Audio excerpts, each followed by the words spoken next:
This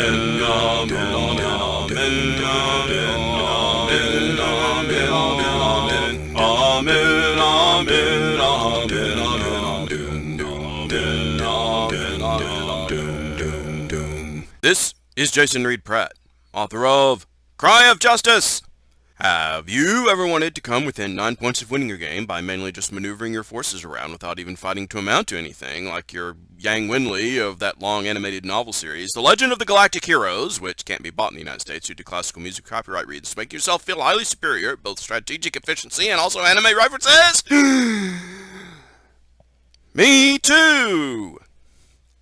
Fortunately, that's what I was able to do last time in the Crisis Grogs full-team multiplayer of GMT games Fire in the Lake, designed by Mark Herman and Volky Runke, and while the score of my teammate, US Rich, was eroded somewhat by some sterling ongoing gameplay from Larry as the Viet Cong, more or less fighting the communist side of the Vietnam War by himself at the moment, I am not going to lie. I feel pretty darn good about our position right now. We're each within 8 or 9 points of passing our goalpost to win the game, and we can focus on helping each other up that hill. This optimism, while not false, sort of ignores a huge technical problem, however. VC Larry, playing his sterling game so far, is even closer to passing his goalpost. He's only 7 points out, and Team North, unlike us in Team South, only needs one of their players past the goalpost to win. Whatever NVA-Dave can do over there to help the Viet Cong with his giant red wall of death might be easily more than enough to bury us in a massive communist victory. This game is so great, you guys. Turn 20. AdSid is the current event. Chow and Lai is upcoming. United States is up.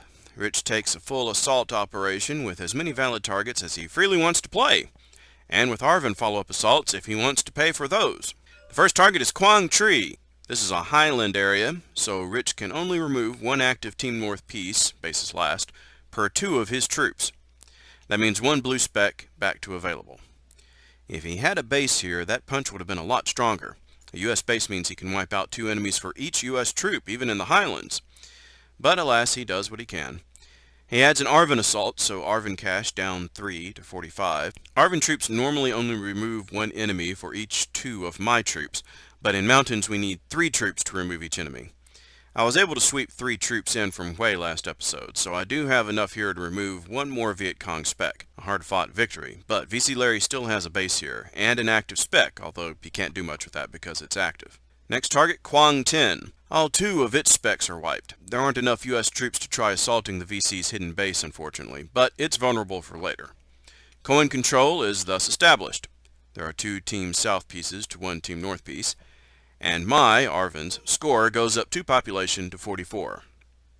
This is the highest my score has ever been, I think, and the first time I've passed the US score too.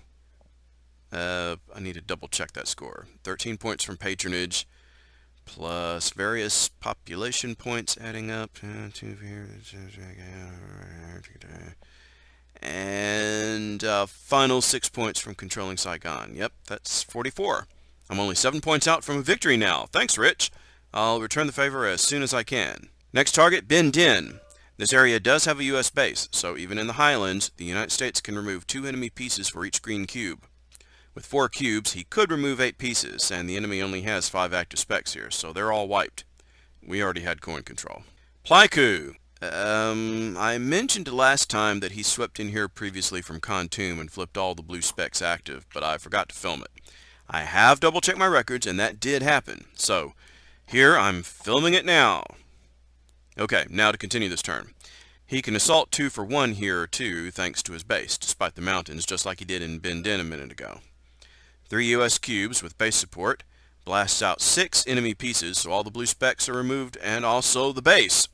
We already had coin control. The VC score moves down 1 base to 28.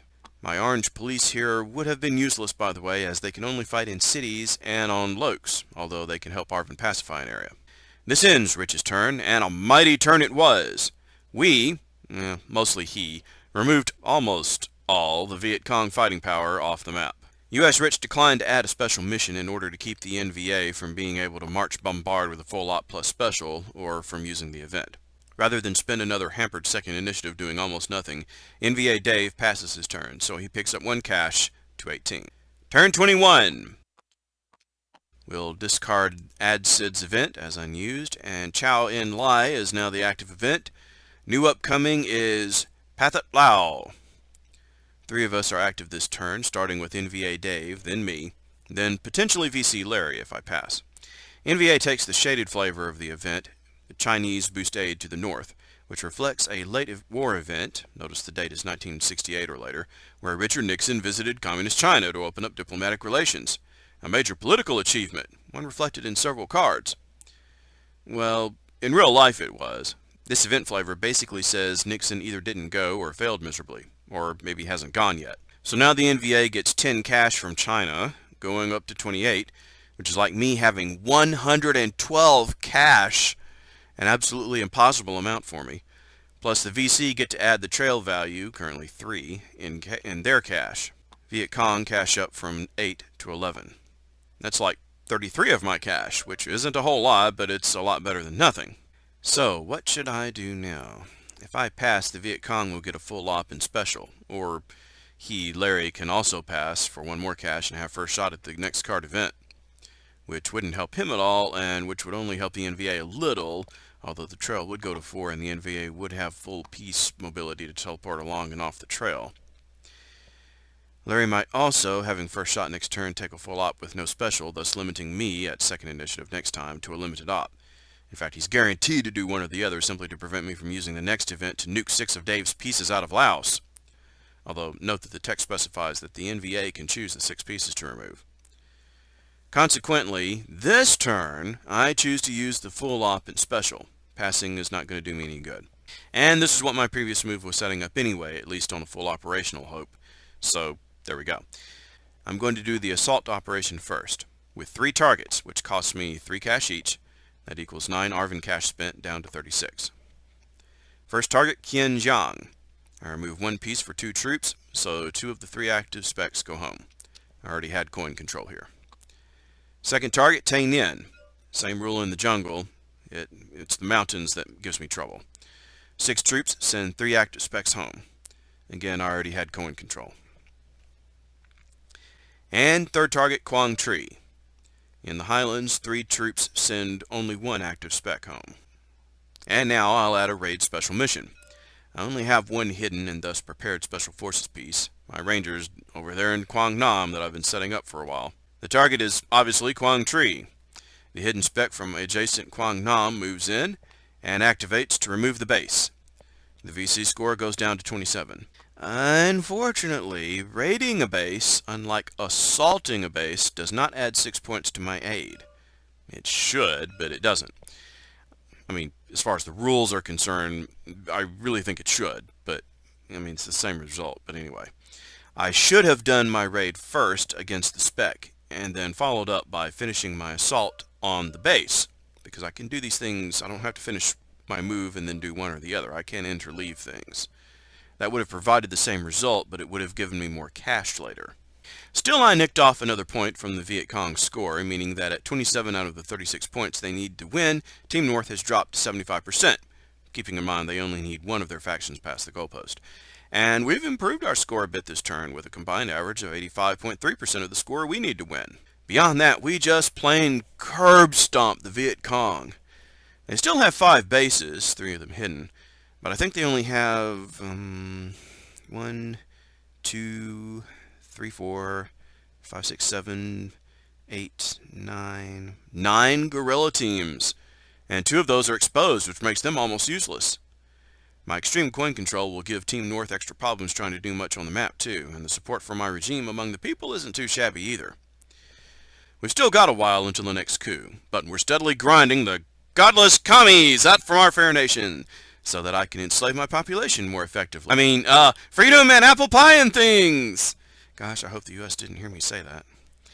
Team North's Viet Cong has been vastly weakened, but Larry's score is still pretty good, reflecting his bases and popular support still on the map. And while North Vietnam has almost the worst score possible, only 2 points, what he does have is a good trail network, and a monstrous wave of red troops biding their time over the border. VC Larry might be able to start making a comeback, and US Rich might just get tired of winning. And who knows what NVA-Dave might accomplish. And it's now their turns of doom. Doom, doom, doom, doom, doom, doom, doom, doom. Amen, amen, amen, amen, amen.